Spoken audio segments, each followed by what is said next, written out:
Welcome to Man Does Tech, where I solve the problems you didn't even know you had.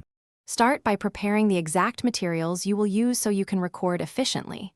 You'll open the PowerPoint and the script, then set your camera and microphone to consistent settings. 1080p at 30 FPS is fine for most. Record the presenter in short, focus takes. This makes editing simpler and keeps energy up.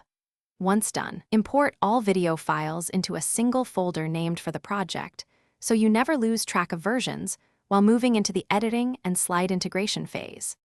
Now you'll bring the presenter footage into PowerPoint and align it to the slides. Insert the video on the first slide, optimize compatibility, and use the slide master to create a consistent video frame across all slides. Place it in the same corner and lock size.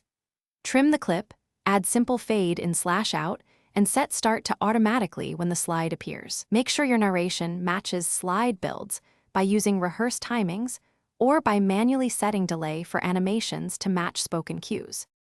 Finish by checking every transition and then exporting the presentation to the format your audience needs.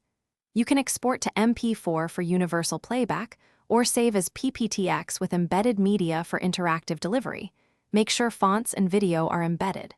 Test audio levels and playback on several devices and adjust bitrate if playback stutters.